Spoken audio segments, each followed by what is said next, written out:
श्री पंचमुखी हनुमान चालीसा। दोहा। जय पंचमुखी हनुमान जी, श्री स्वयं रुद्रावतार। शिरोमणि सेवक धर्म, श्री पचपंथ अवतार। पचतत्व में श्री मुख, नरसिंह गरुड़ कपीश। वराह राय ग्रीव मुख, श्री राम भक्त तपिश। चालीसा। जय हनुमान पंचमुखकारी, अतुलित कृपा भक्तिधारी। प्रेतासन हो निर्भय करते, खड्ग त्रिशूल खटवाजा घरते। पाश अंकुश पर्वत कर धारण, मुट्ठी मोदक प्रसादे तारण। 10 आयुध 10 भुजा में साजे, शत्रु नाशक भक्त कर काज। ज्ञान मुद्रा हस्त वृक्ष कमंडल, तब जब ज्ञान दे भक्त के मंडल। नरसिंह रूप शत्रु के नाशक, भक्त के हृदय भक्ति आशिक।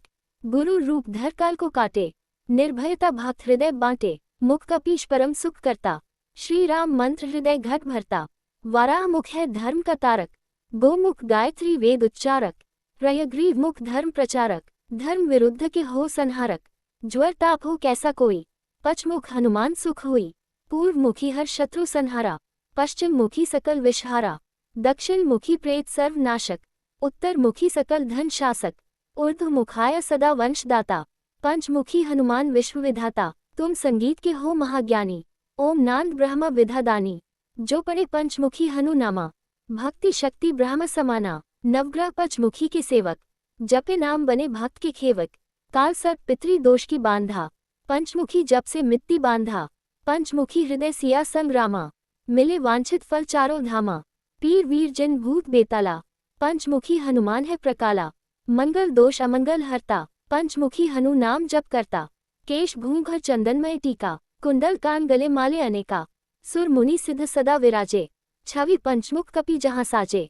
अरुण सोम भीम संग बुधा, पंचमुख हनु करे सब शुधा।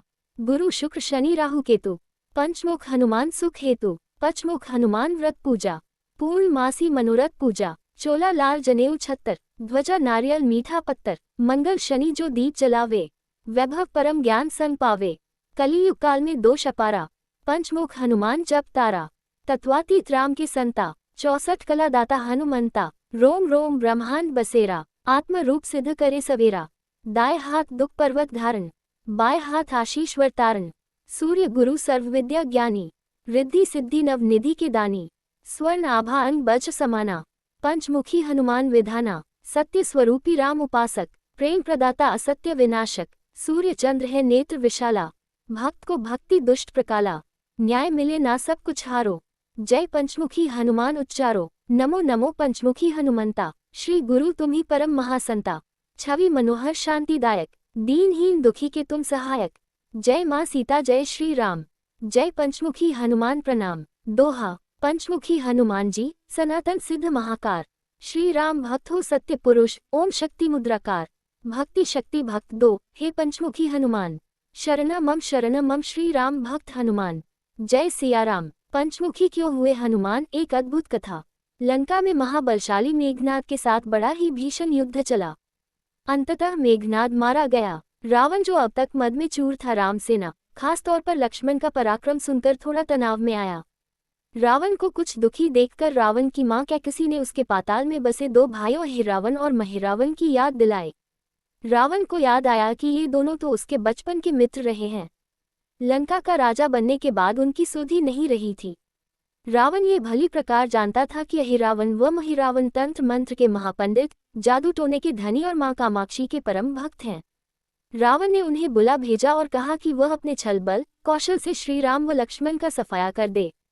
ये बात दूतों के जरिए विभीषण को पता लग गई। युद्ध में अहिरावन व महिरावन जैसे परम मायावी के शामिल होने से विभीषण चिंता में पड़ गए। विभीषण को लगा कि भगवान श्री राम और लक्ष्मण की सुरक्षा व्यवस्था और कड़ी करनी पड़ेगी। इसके लिए उन्हें सबसे बेहतर लगा कि इसका जिम्मा परमवीर हनुमान जी को राम लक्ष्मण को सौंप दिया जाए। साथ ही वे अपने भी निगरानी में लगे थे। राम लक्ष्मण की कुटिया लंका में सुवेल पर्वत पर बनी थी।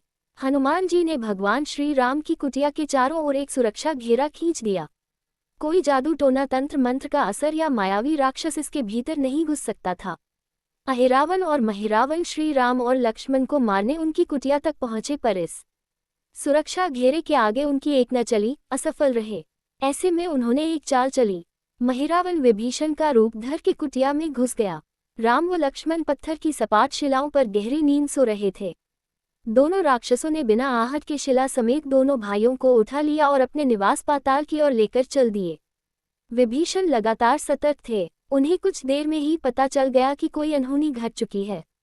विभीषण को महिरावण पर शक था। उन्हें राम लक्ष्मण की जान की चिंता सताने लगी। विभीषण ने हनुमान जी को महिरावण के बारे में बताते हुए कहा कि वे उसका पीछा करें। लंका में अपने रूप में घूमना राम भक्त हनुमान के लिए ठीक न था, सो उन्होंने पक्षी का रूप धारण कर लिया और पक्षी का रूप में ही निकुंभला नगर पहुंच गए। निकुंभला नगरी में पक्षी रूप धरे हनुमान जी ने कबूतर और कबूतरी को आपस में बतियाते सुना। कबूतर कबूतरी से कह रहा था कि अब रावण की जीत पक्की है। अहिरावण व महिरावण राम लक्ष्मण को बलि चढ़ा देंगे, बस सारा युद्ध समाप्त। कबूतर की बातों से ही बजरंग बली को पता चला कि दोनों राक्षस राम लक्ष्मण को सोते में ही उठाकर कामाक्षी देवी को बलि चढ़ाने पाताल लोक ले गए हैं। हनुमान जी वायु वेग से रसातल की ओर बढ़े और तुरंत वहां पहुंचे। हनुमान जी को रसातल के प्रवेश द्वार पर एक अद्भुत पहरेदार मिला। इसका आधा शरीर वानर का और आधा मछली का था। उसने हनुमान जी को पाताल में प्रवेश से रोक दिया। द्वारपाल हनुमान जी से बोला कि मुझको परास्त किए बिना तुम्हारा भीतर जाना असंभव है। दोनों में लड़ाई थम गई। हनुमान जी की आशा के विपरीत यह बड़ा ही बलशाली और कुशल योद्धा निकला। दोनों ही बड़े बलशाली थे। दोनों में बहुत भयंकर युद्ध हुआ, परंतु वह बजरंग बली के आगे न टिक सका। आखिरकार हनुमान जी ने उसे हरा तो दिया, पर उस द्वारपाल की प्रशंसा करने से नहीं रह सके। हनुमान जी ने उस वीर से पूछा कि हे वीर, तुम अपना परिचय दो। तुम्हारा स्वरूप भी कुछ ऐसा है कि उससे कौतूहल हो रहा है। उस वीर ने उत्तर दिया, मैं हनुमान का पुत्र हूँ और एक मछली से पैदा हुआ हूँ। मेरा नाम है मकरध्वज। हनुमान जी ने ये सुना तो आश्चर्य में पड़ गए। वह वीर की बात सुनने लगे। मकरध्वज ने कहा, लंका दहन के बाद हनुमान जी समुद्र में अपनी अग्नि शांत करने पहुंचे। उनके शरीर से पसीने के रूप में तेज गिरा। उस समय मेरी माँ ने आहार के लिए मुख खोला था। वह तेज मेरी माता ने अपने मुख में ले लिया और गर्भवती हो गई। उसी से मेरा जन्म हुआ है। हनुमान जी ने जब ये सुना तो मकरध्वज को बताया कि वही हनुमान है। मकरध्वज ने हनुमान जी के चरण स्पर्श किए और हनुमान जी ने भी अपने बेटे को गले लगा लिया और वहां आने का पूरा कारण बताया। उन्होंने अपने पुत्र से कहा कि अपने पिता के स्वामी की रक्षा में सहायता करो। मकरध्वज ने हनुमान जी को बताया कि कुछ ही देर में राक्षस बलि के लिए आने वाले हैं। बेहतर होगा कि आप रूप बदल कर कामाक्षी के मंदिर में जाकर बैठ जाएं। उनको सारी पूजा झरोखे से करने को कहें। हनुमान जी ने पहले तो मधुमक्खी का वेश धरा और मां कामाक्षी के मंदिर में घुस गए। हनुमान जी ने मां कामाक्षी को नमस्कार कर सफलता की कामना की और फिर पूछा, हे मां, क्या आप वास्तव में श्री राम जी और लक्ष्मण जी की बलि चाहती हैं? हनुमान जी के इस प्रश्न पर मां कामाक्षी ने उत्तर दिया कि नहीं, मैं तो दुष्ट अहिरावण व महिरावण की बलि चाहती हूँ। ये दोनों मेरे भक्त तो हैं, पर अधर्मी और अत्याचारी भी हैं।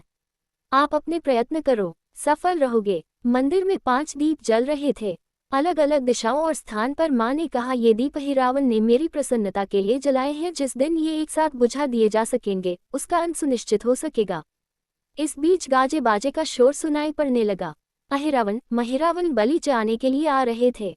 हनुमान जी ने अब मां कामाक्षी का रूप धरा। जब अहिरावण और महिरावण मंदिर में प्रवेश करने ही वाले थे कि हनुमान जी का महिला स्वर गूंजा। हनुमान जी बोले, मैं कामाक्षी देवी हूँ और आज मेरी पूजा झरोखे से करो। झरोखे से पूजा आरंभ हुई। ढेर सारा चावा मां कामाक्षी को झरोखे से चाया जाने लगा। अंत में बंधक बलि के रूप में राम लक्ष्मण को भी उसी से डाला गया। दोनों बंधन में बेहोश थे। हनुमान जी ने तुरंत उन्हें बंधन मुक्त किया। अब पाताल लोक से निकलने की बारी थी, पर उससे पहले मां कामाक्षी के सामने अहिरावण महिरावण की बलि देकर उनकी इच्छा पूरी करना और दोनों राक्षसों को उनके किए की सजा देना शेष था। अब हनुमान जी ने मकरध्वज को कहा कि वह अचेत अवस्था में लेटे हुए भगवान राम और लक्ष्मण का खास ख्याल रखे और उसके साथ मिलकर दोनों राक्षसों के खिलाफ युद्ध छेड़ दिया। पर यह युद्ध आसान न था। अहिरावण और महिरावण बड़ी मुश्किल से मरते तो फिर 5-5 के रूप में जिदा हो जाते। इस विकट स्थिति में मकरध्वज ने बताया कि अहिरावण की एक पत्नी नागन्या है। अहिरावण उसे बलात्कार लाया है। वह उसे पसंद नहीं करती, पर मनमार के उसके साथ है। वह अहिरावण के राज जानती होगी। उससे उसकी मौत का उपाय पूछा जाए। आप उसके पास जाएं और सहायता मांगे। मकरध्वज ने राक्षसों को युद्ध में उलझाए रखा और उधर हनुमान अहिरावण की पत्नी के पास पहुंचे। नागन्या से उन्होंने कहा कि यदि तुम अहिरावण की मृत्यु का भेद बता दो तो हम उसे मारकर तुम्हें उसके चंगुल से मुक्ति दिला देंगे। अहिरावण की पत्नी ने कहा, मेरा नाम चित्रसेना है, मैं भगवान विष्णु की भक्त हूँ। मेरे रूप पर अहिरावण मर मिटा और मेरा अपहरण कर यहाँ कैद किए हुए है, पर मैं उसे नहीं चाहती। लेकिन मैं अहिरावण का भेद तभी बताऊंगी जब मेरी इच्छा पूरी की जाएगी। हनुमान जी ने अहिरावण की पत्नी नागन्या चित्रसेना से पूछा कि आप अहिरावण की मृत्यु का रहस्य बताने के बदले में क्या चाहती हैं? आप मुझसे अपनी शर्त बताएं, मैं उसे जरूर मानूंगा। चित्रसेना ने कहा, दुर्भाग्य से अहिरावण जैसा असुर मुझे हर लाया, इससे मेरा जीवन खराब हो गया। मैं अपने दुर्भाग्य को सौभाग्य में बदलना चाहती हूँ। आप अगर मेरा विवाह श्री राम से कराने का वचन दे तो मैं अहिरावण के वध का रहस्य बताऊंगी। हनुमान जी सोच में पड़ गए। भगवान श्री राम तो एक पत्नीनिष्ठ हैं, अपनी धर्म पत्नी देवी सीता को मुक्त कराने के लिए असुरों से युद्ध कर रहे हैं। वह किसी और से विवाह की बात तो कभी न स्वीकारेंगे। मैं कैसे वचन दे सकता हूँ? फिर सोचने लगे कि यदि समय पर उचित निर्णय न लिया तो स्वामी के प्राण ही संकट में हैं। असमंजस की स्थिति में बेचैन हनुमान जी ने ऐसी राह निकाली कि सांप भी मर जाए और लाठी भी न टूटे। हनुमान जी बोले, तुम्हारी शर्त स्वीकार है, पर हमारी भी एक शर्त है। यह विवाह तभी होगा जब तुम्हारे साथ भगवान राम जिस पलंग पर आसीन होंगे वह सही सलामत रहना चाहिए। यदि वह टूटा तो इसे अपशकुन मानकर वचन से पीछे हट जाऊंगा। जब महाकाय अहिरावण के बैठने से पलंग नहीं टूटता तो भला श्री राम के बैठने से कैसे टूटेगा? ये सोचकर चित्रसेना तैयार हो गई। उसने अहिरावण समेत सभी राक्षसों के अंत का सारा भेद बता दिया। चित्रसेना ने कहा, दोनों राक्षसों के बचपन की बात है। इन दोनों के कुछ शरारती राक्षस मित्रों ने कहीं से एक भरामरी को पकड़ लिया। मनोरंजन के लिए वे उसे भरामरी को बार बार कांटों से छेद रहे थे। भरामरी साधारण भरामरी न थी, वह भी बहुत मायावी थी, किंतु किसी कारणवश वह पकड़ में आ गई थी। भरामरी की पीड़ा सुनकर अहिरावण और महिरावण को दया आ गई और अपने मित्रों से लड़कर उसे छुड़ा दिया। मायावी भरामरी का पति भी अपनी पत्नी की पीड़ा सुनकर आया था। अपनी पत्नी की मुक्ति से प्रसन्न होकर उस भौरे ने वचन दिया था कि तुम्हारे उपकार का बदला हम सभी ब्रह्म जाति मिलकर चुकाएंगे। ये भौरे अधिकतर उसके शयन कक्ष के पास रहते हैं। ये सब बड़ी भारी संख्या में हैं। दोनों राक्षसों को जब भी मारने का प्रयास हुआ है और ये मरने को हो जाते हैं तब ब्रह्म उनके मुख में एक बूंद अमृत का डाल देते हैं। उस अमृत के कारण ये दोनों राक्षस मरकर भी जिंदा हो जाते हैं। इनके कई रूप उसी अमृत के कारण हैं। इन्हें जितनी बार फिर से जीवन दिया गया उनके उतने नए रूप बन गए हैं। इसलिए आपको पहले इन भंवरों को मारना होगा। हनुमान जी रहस्य जानकर लौटे। मकरध्वज ने अहिरावण को युद्ध में उलझा रखा था, तो हनुमान जी ने भंवरों का खात्मा शुरू किया।